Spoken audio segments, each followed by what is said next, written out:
출애굽기 9장. 여호와께서 모세에게 이르시되 바로에게 들어가서 그에게 이르라. 히브리 사람의 하나님 여호와께서 말씀하시기를 내 백성을 보내라. 그들이 나를 섬길 것이니라. 내가 만일 보내기를 거절하고 억지로 잡아두면 여호와의 손이 들에 있는 내 가축 곧 말과 나귀와 낙타와 소와 양에게 더하리니 심한 돌림병이 있을 것이며 여호와가 이스라엘의 가축과 애굽의 가축을 구별하리니 이스라엘 자손에게 속한 것은 하나도 죽지 아니하리라 하셨다 하라 하시고 여호와께서 기한을 정하여 이르시되 여호와가 내일 이 땅에서 이 일을 행하리라 하시더니 이튿날에 여호와께서 이 일을 행하시니 애굽의 모든 가축은 죽었으나 이스라엘 자손의 가축은 하나도 죽지 아니한지라. 바로가 사람을 보내어 본즉 이스라엘의 가축은 하나도 죽지 아니하였더라. 그러나 바로의 마음이 완강하여 백성을 보내지 아니하니라. 여호와께서 모세와 아론에게 이르시되 너희는 화덕에 제 두 움큼을 가지고 모세가 바로의 목전에서 하늘을 향하여 날리라. 그 재가 애굽 온 땅의 티끌이 되어 애굽 온 땅의 사람과 짐승에게 붙어서 악성 종기가 생기리라. 그들이 화덕의 재를 가지고 바로 앞에 서서 모세가 하늘을 향하여 날리니 사람과 짐승에게 붙어 악성 종기가 생기고 요술사들도 악성 종기로 말미암아 모세 앞에 서지 못하니 악성 종기가 요술사들로부터 애굽 모든 사람에게 생겼음이라. 그러나 여호와께서 바로의 마음을 완악하게 하셨으므로 그들의 말을 듣지 아니하였으니 여호와께서 모세에게 말씀하신과 같더라. 여호와께서 모세에게 이르시되 아침에 일찍이 일어나 바로 앞에 서서 그에게 이르기를 히브리 사람의 하나님 여호와의 말씀에 내 백성을 보내라. 그들이 나를 섬길 것이니라. 내가 이번에는 모든 재앙을 너와 네 신하와 네 백성에게 내려 온 천하에 나와 같은 자가 없음을 네가 알게 하리라. 내가 손을 펴서 돌림병으로 너와 네 백성을 쳤더라면 네가 세상에서 끊어졌을 것이나 내가 너를 세웠음은 나의 능력을 네게 보이고 내 이름이 온 천하에 전파되게 하려 하였음이니라. 네가 여전히 내 백성 앞에 교만하여 그들을 보내지 아니하느냐. 내일 이맘때면 내가 무거운 우박을 내리리니 애굽 나라가 세워진 그 날로부터 지금까지 그와 같은 일이 없었더라. 이제 사람을 보내어 네 가축과 네 들에 있는 것을 다 모으라. 사람이나 짐승이나 무릇 들에 있어서 집에 돌아오지 않은 것들에게는 우박이 그 위에 내리리니 그것들이 죽으리라 하셨다 하라 하시니라. 바로의 신하 중에 여호와의 말씀을 두려워하는 자들은 그 종들과 가축을 집으로 피하여 들였으나 여호와의 말씀을 마음에 두지 아니하는 사람은 그의 종들과 가축을 들에 그대로 두었더라. 여호와께서 모세에게 이르시되 너는 하늘을 향하여 손을 들어 애굽 전역에 우박이 애굽 땅의 사람과 짐승과 밭의 모든 채소에 내리게 하라. 모세가 하늘을 향하여 지팡이를 들매 여호와께서 우레소리와 우박을 보내시고 불을 내려 땅에 달리게 하시니라. 여호와께서 우박을 애굽 땅에 내리심에 우박이 내림과 불덩이가 우박에 섞여 내림이 심히 맹렬하니 나라가 생긴 그때로부터 애굽 온 땅에는 그와 같은 일이 없었더라. 우박이 애굽 온 땅에서 사람과 짐승을 막론하고 밭에 있는 모든 것을 쳤으며 우박이 또 밭의 모든 채소를 치고 들의 모든 나무를 꺾었으되 이스라엘 자손들이 있는 그곳 고센 땅에는 우박이 없었더라.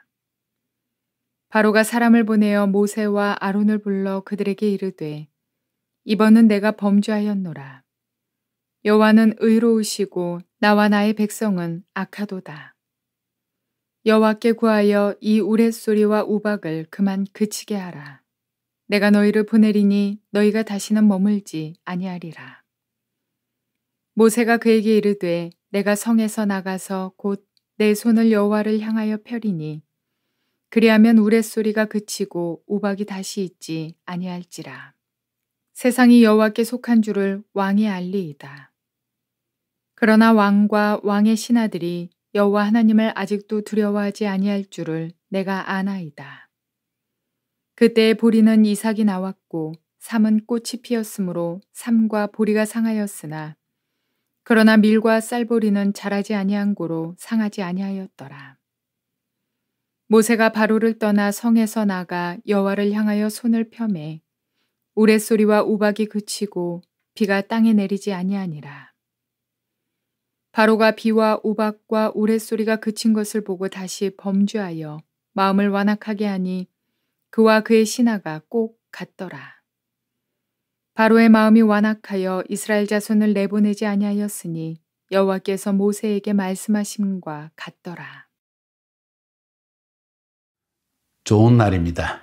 성령님께서 오늘도 여러분의 심령 가운데 큰 은혜와 평강 주시기를 주님의 이름으로 축복하여 드립니다. 오늘은 출애굽기 9장 말씀을 통해서 우리의 삶에 재앙이 임하는 이유를 아시나요? 라는 제목으로 말씀을 전해드리려고 합니다. 우리 삶에 재앙이 임할 때가 있습니다. 그런데 그것이 단순한 병에 걸렸거나 감기에 걸리거나 조금 경제적으로 어려움을 겪는 정도가 아니라 한 나라 전체, 한 민족 전체에 말할 수 없는 경제적인 재앙, 전염병, 혹은 큰 농작물의 수확에 피해를 주는 엄청난 태풍, 이런 것이 임하게 될 때 한번 우리는 생각해 보아야 합니다. 왜 이런 재앙이 임하였을까? 여러 가지 자연적이고 논리적인 이유를 설명할 수 있겠지요. 오늘 본문에서는 이스라엘 백성들의 애굽에서 일어난 일을 통해서 이 일을 설명해 주고 있습니다. 우리가 잘 아는 대로 하나님께서는 이스라엘 백성들을 애굽의 종살이에서 구원하시는 하나님이라는 것을 알리기를 원하셨습니다. 그래서 모세와 아론을 불러서 바로에게 가서 내 백성을 보내라고 하라. 나 하나님은 여호와 하나님이다. 구원하시는 하나님이다. 내 백성을 애굽의 종살이에서 끄집어내어 광야에서 나에게 경배하고 예배하는 민족으로 만들어내겠다. 한 민족을 형성하겠다.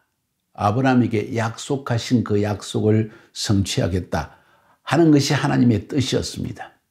하나님은 이미 말씀하셨습니다. 모세와 아론에게 말씀하셨고 바로에게도 경고하면서 말씀했습니다.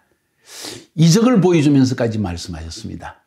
그러나 바로의 마음이 완악하여져서 하나님의 말씀에 순종하려고 하지 않습니다.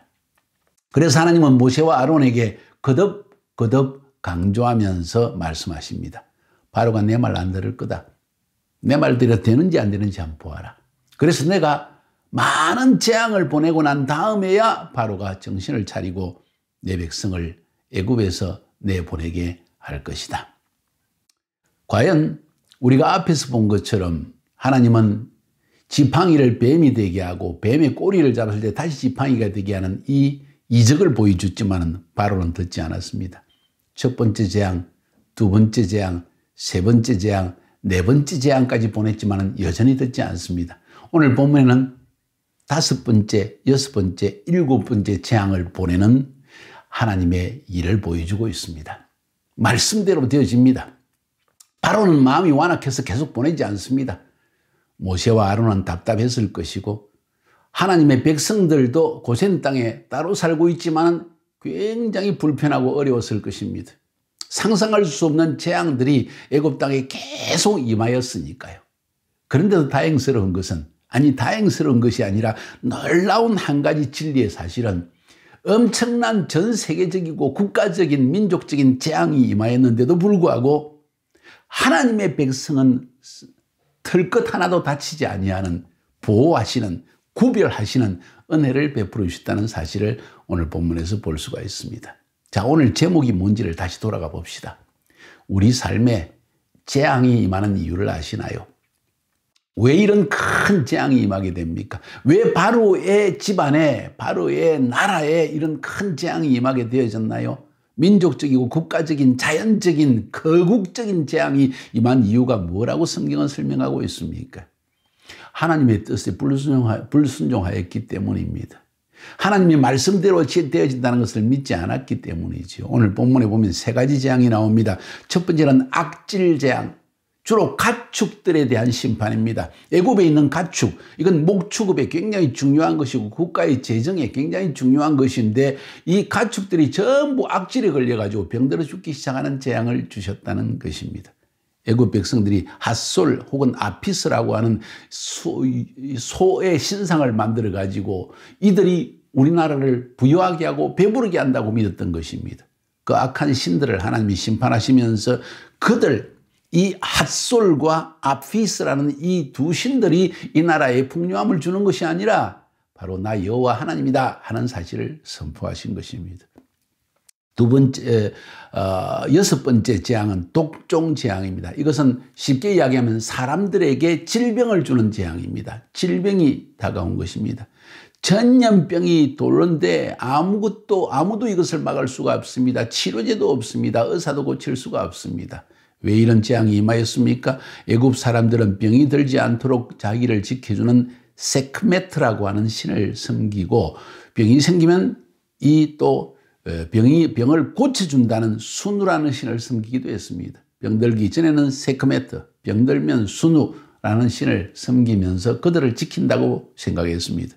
그런데 하나님께서 독종의 재앙을 뒷걸을 일으켜 하죠. 독종이 되게 해서 이 애굽 사람들이 이 독종 때문에 고통당하게 합니다. 우리가 섬기는 세크메트와 수누는 어디로 갔는가 하면서 외치도록 만든 것입니다. 그러면서 하나님은 내가 여호와인 것을, 내가 치유하고 구원하는 하나님이라는 것을 선포하신 것입니다. 마지막 일곱 번째 재앙은 우박의 재앙입니다. 우박의 재앙은 주로 땅 위의 농작물에 대한 수확을 하나님께서 완전히 파괴시켜버린 재앙입니다. 농업적인 재앙이 임한 것입니다. 우리나라에 큰 우박이 떨어져가지고 배추가 다 완전히 무가, 배추가 그리고 모든 농작물이 완전히 그냥 복상망해버리는 그런 때도 있었지요. 그런 재앙이 애굽 땅에 임했다는 것입니다. 농업에 대한 재앙입니다. 자, 오늘 이 세 재앙을 보면요. 먼저는 악질 재앙, 가축, 목축업에 대한 재앙이고, 그 다음에 사람에게 대한 질병을 통한 재앙이고, 세 번째로는 농업에 대한 재앙이었습니다. 아주 정말 구체적으로 내 몸에 먹을 것, 고기, 이런 것에 재앙이 임하였다는 것입니다. 실질적인 재앙을 하나님이 주시면서 이 재앙을 통해서 하나님이 선포하신 내용이 있습니다. 왜 이런 재앙을 주십니까? 하나님께서 지금 자기 백성을 애굽에서 끄집어내겠다고 하는데 그 뜻을 거역하고 하나님의 말씀에 불순종하는 바로 왕 때문이었고, 한 나라의 정치자, 위정자, 지도자 굉장히 중요하지요. 하나님의 뜻에 거스리는, 하나님이 세상을 다스리고 운행하시는 그 법칙에 역행하는 리더, 결국은 백성들에게 엄청난 재앙을 가져온다는 것이죠. 경제적 재앙, 농업적 재앙, 목축업의 재앙 뿐만 아니라 질병의 재앙, 모든 것이 임하게 된다는 것입니다. 지도자 굉장히 중요합니다. 백성들이 뽑아서 세운 지도자이기 때문에 더욱이 그렇습니다. 구약시대 바로는 그런 건 아니지만은 스스로 왕이 되어졌지만은 자기의 권리를 통해서 백성에게 영향권을 미치는 사람인데 그가 하나님의 말씀을 듣지 않았을 때 이런 재앙이 임하게 된다는 것입니다. 또 백성들에게 문제가 있었습니다. 왜 재앙이 임했습니까? 여호와 하나님 전 천지 만물을 창조하시고 인간의 삶을 주관하시고 치유하시고 우리의 모든 사업을 흥왕케 하시고 목축업과 농업에 하늘에서 비를 주시고 햇빛을 주시는 하나님을 경배하는 것이 아니라 그 외의 온갖 피조세계를, 피조물을 엄란하게 섬기고 우상숭배하는 이러한 백성들의 죄악 때문에 재앙이 임한 것입니다. 우리는 이것을 분명히 알아야 됩니다. 내 삶에 재앙이 임할 때 내가 이 모든 것을 창조하시고 우리에게 공급하시는 하나님을 인정치 아니하고 그분을 경배하지 아니하고 물질, 사람, 경제 이런 것을 따르기 시작할 때, 이런 것을 경배하기 시작할 때 우리 삶의 재앙은 반드시 임한다는 엄청난 진리를 보여주고 있습니다. 그런데 이런 가운데에서도 앞에서도 말씀드렸지만 매우 특징적인 것이 뭔지 아세요? 이스라엘 백성들은 목축업을 하기 때문에 애굽 사람들이 목축업하는 사람을 가증스럽게 여겼습니다. 그래서 따로 고센 땅을 떼가지고 이스라엘 민족들에게 줬는데 고센 땅에는 이 재앙이 하나도 임하지 않더라는 거예요. 고센 땅에 이스라엘 백성들이 지금 치고 있는 가축들에게는 아무런 돌림병도 돌지 않고 그들에게는 아무런 어떤 악종도 돌지 않고 병든 사람이 없다는 이야기예요. 그들이 심은 채소들은 무럭무럭 잘 자라고 뭐 당근은 이렇게 크고 뭐 무도 이렇게 크고 뭐 이랬다는 이야기겠죠. 쉽게 이야기하면 구별했다는 것입니다. 하나님은 구별하시는 하나님이십니다. 자기 백성을 세상 백성과 구별하시고 그를 믿는 세상을 창조하시고 축복하시는 하나님을 믿는 그 백성들은 세상과 구별해서 복을 주신다는 이야기를 오늘 본문은 우리에게 말하고 있는 것입니다. 요한계시록에 보면요, 마지막 때 엄청난 재앙이 지상에 임한다고 합니다. 그런데 놀라운 사실은 하나님은 자기 백성을, 거듭난 자기 백성, 예수 믿는 자기 백성, 하나님 앞에 죄 사함을 받고 회개하여 하나님께 돌아온 백성들에게 재앙이 하나도 임하지 않도록 보호하신다는 것을 요한계시록도 보여주고 있습니다. 사랑하는 여러분, 이래서 하나님을 믿어야 된다는 거예요. 재앙은 항상 하나님의 심판입니다. 어떤 심판입니까? 하나님의 말씀에 불순종하는 심판입니다. 하나님 이외에 다른 신을 신으로 섬기는 심판입니다. 생각해 보세요. 내가 자식을 낳았는데 이 자식을 키웠는데 얼마나 어릴 때부터 기저귀를 채워주고 다 열심히 키워놨는데 이 아들이 다른 사람을 찾아가서 당신이 내 아버지입니다, 내 어머니다고 섬기면 그거 가만히 있을 수 있을까요? 얼마나 괘씸하겠습니까? 하나님이 이런 마음이라는 것이지요. 하나님께서 하나님의 형상대로 인간을 만들어 놓았더니 하나님의 형상대로 지음받은 인간이 하나님을 경배하는 것이 아니라 세상에 속한 것을 경배하기 시작하고 하나님이 아닌 다른 것을 경배하기 시작할 때 하나님은 그들에게 재앙이 임하게 하신다는 것입니다. 이런 가운데서도 바로는 계속 하나님의 명령을, 말씀을 거역합니다. 내 백성을 보내라 하는데도 보내지 않습니다. 앞에서는 본 것처럼 이 땅에서 하나님 섬기면 안 되느냐? 혹은 멀리는 가지 마라. 그러니까 적당히 하나님 섬기라는 이야기예요. 주일 예배만 대충 가면 안 되냐? 그래 11조까지 내가 허락해 주마. 그렇지만 헌신하지는 마라. 하나님의 말씀에 순종하여 그냥 자신을 던지고 나아가는 그런 어리석은 좀 극단적인 종교인은 되지 마라. 이런 식으로 바로는 계속 우리를 획책하여 하나님을 섬기지 못하고 했다는 걸 알 수 있습니다. 언제까지 그렇게 할까요? 애굽의 장자들이 다 죽을 때까지. 애굽에 있는 가축의 가축도 다 죽기까지. 마지막 목을 쪼우는 하나님의 재앙 심판이 임하기까지는 끊임없이 이렇게 바로는 하나님의 말씀에 불순종이 되십니다. 쉽게 이야기하면 하나님의 영광이 나타날 때까지. 어린 양의 피를 잡아서 문설주에 발라서 이스라엘 백성들이 그 하나님은 피로 우리를 구원하시는 하나님의 신앙 고백을 하기까지. 바로의 모든 장자들이 죽임을 당하는 그때까지 바로는 끊임없이 거역합니다. 바로가 이렇게 거역하는 이유, 하나님이 바로의 거역하는 마음을 그대로 두신 이유, 바로의 마음을 완악하게 그대로 내버려 두신 이유 뭘까요?